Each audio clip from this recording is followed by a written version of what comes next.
Hello and welcome to this video, and what I'm going to be talking about in this video is what are the 5 best niches or the easiest niches to pick up clients in.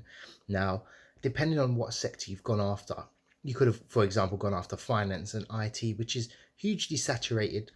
What you want to do with those is you want to obviously niche down. For example, finance, you want to just target accounts payable and make out you're a specialist for that. Companies like to work with specialists because they feel that you're going to have a larger candidate pool focused to their business needs as well. So in this video, like I said, I'm going to list 5 companies that I've had experience in, niches that I've had experience in that I found very easy to get clients in. Now, when I say easy comparison to the other sort of niches, I just use finance and IT as an example. So the first one is going to be automotive. Now, most of my experience is based around automotive recruitment, previously and currently as well, and I've been able to build a desk quite easily within 1 or 2 months of 30 to 100 clients. Now that's a broad number because you pick up one client and they give you 10 positions to work on. It's very easy, they're very used to it, and putting in, I say, 20 calls, cold calling will probably get you 4 or 5 clients. With that, it's a bit more messy as well because it's obviously blue collar, so the candidates are a bit more less professional, so the clients as well. But you can actually make as much as a sophisticated IT recruiter in the city. So don't have any qualms on that. Try automotive, body repair. Those sorts of sectors are really good at the moment. The candidates are very hard to sort. It's, believe it or not, the 4th highest skill shortage in the UK, mechanics and people working with cars. So it's a real high shortage of people, and that's up there with doctors, IT technicians, and also programmers and coders as well. So yeah, it's a good little niche as well. You can make placements within a day, with, and I'm not just saying that. You can literally ring up and say, I've got a candidate, can they come down for an interview? And it's bang, they're in, they got the job, they start the next day. So it's very fast moving. Now, another fast moving sector, which brings me to the second point, will be warehouse workers. Now, these are pickers and packers. Now, with the current situation at the moment, recruitment's taking a bit of a big hit, and I've looked at some sectors that are actually still recruiting. I found warehouse workers in the food packaging and processing sector. I mean, you can extend this out to food production staff. I know that farms, agriculture centres really struggle. They try and hire British people, and they have a really hard turnover. So they use agencies from abroad to actually bring people over from the EU. But that's all about to change.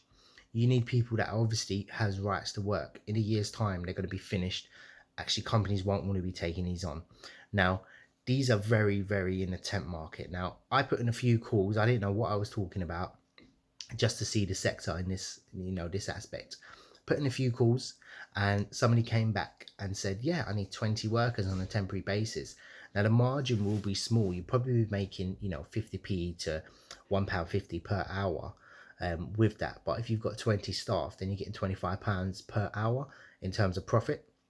You'd obviously have to use an umbrella company, so you lose a bit of that, but you will be making a substantial amount once you've got 100, 200 warehouse workers out there at the moment. I mean, you can actually just pick up one client, Amazon, and then you're laughing, really and truly.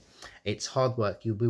It's not a 9 to 5 sort of role. That's very Saturdays, Sundays, you're working all the time. But once you get up and running, you just have to kind of establish yourself and make sure the process is run.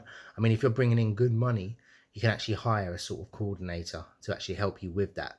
Now, third sector would be something that I have tried as well, and I found it quite pleasant. Now, I looked at healthcare.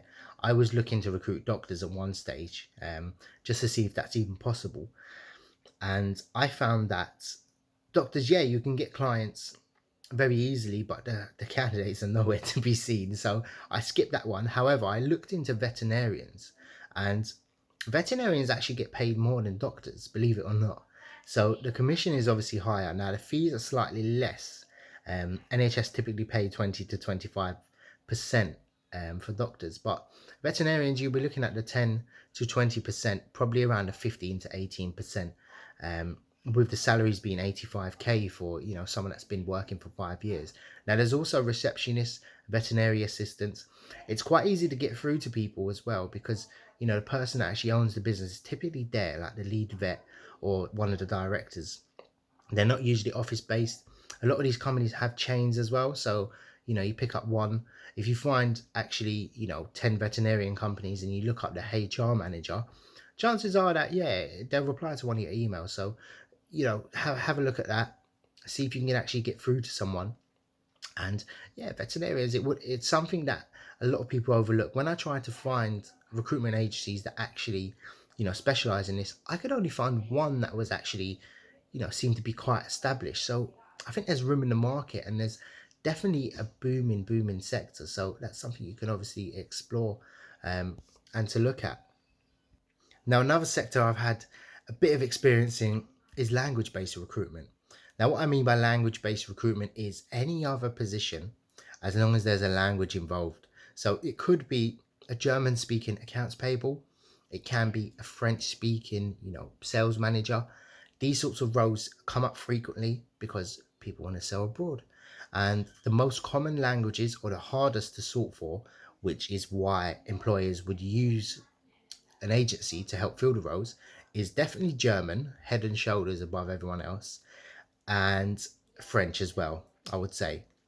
If you obviously niche down, Norwegian, Swedish, some of the Asian, Japanese, Korean languages, but then there's issues with work, rights to work as well with those. So have a look at that. If you just want to see, how you can actually pick up a vacancy in the German market or the French market, avoid London is my advice. Look elsewhere. If you've got access to a CV database, do look. German candidates will not be applying online. They're very used to working with agencies calling them, and yeah, they'll wait up and see if it's for them. You don't want to be posting an ad on Indeed, because that's what the companies are doing with these, and you'll have no applicants. So when you ring up, obviously say, yeah, I saw your advert on Indeed. Probably you're struggling to find candidates, blah blah blah. That's how I used to approach it, and yeah, they think you know what you're talking about, which you do. And yeah, we'll obviously take it from there. Now, another sector I did set up as well, and I attempted to look at, was a general engineering sector. Now, I find it not difficult to actually pick up clients. I've done the business development through this all by email, and I didn't really call because it's quite, um, I tested it and tried it. I wanted to see, you know, why is there so many engineering companies? There is, like I said, it's the fourth highest skill shortage as well in the UK. It's good fees because the salaries are usually quite good as well. Now, the thing you'll struggle with in London, you won't have much issue with it. However, outside of London, the candidates are a bit sparse. So you want to look. Usually, companies, from what I saw, were set up near universities. So you want to look where there's specialist engineering universities, and obviously approach it from there. So just to recap on that, you want to look at sort of a niche in that sector. Don't just recruit for electrical engineers. I found pump engineers to be quite in demand, and even in London, and it was quite easy to pick up the vacancies. Salaries were 35 to 45, and these companies are used to paying 15%. Now, oftentimes, more than not, these companies will have multiple vacancies and they'll be recruiting often. Now, if you get a company that's, a pump engineer, or they're a drainage company, often they'll have, various different sites, so they'll cover a large area, and they'll have to have, multiple people. So just to recap, automotive, veterinarians, German language, or just language based. Um, Also, warehouse workers, pickers and packers, food productive operatives, and also finally a general sort of engineering. But look at a sort of niche in that as well. So these are based on my experience. These are stuff that I've actually got clients in, and I've tested a lot of markets, and I found these work fantastically. It's great if you want to set up your own recruitment agency and you just want to get the ball rolling and you just want to sort of get your first client.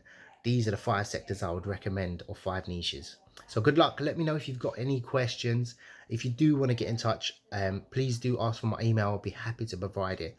If you do want to have a quick chat, or you're setting up your agency, also just, just message me on that, and I'll be happy to have a quick call with you. Thanks for watching. Hopefully hear you soon. If you've got any sort of video ideas or anything you want me to do a topic on or a video on, please do let me know.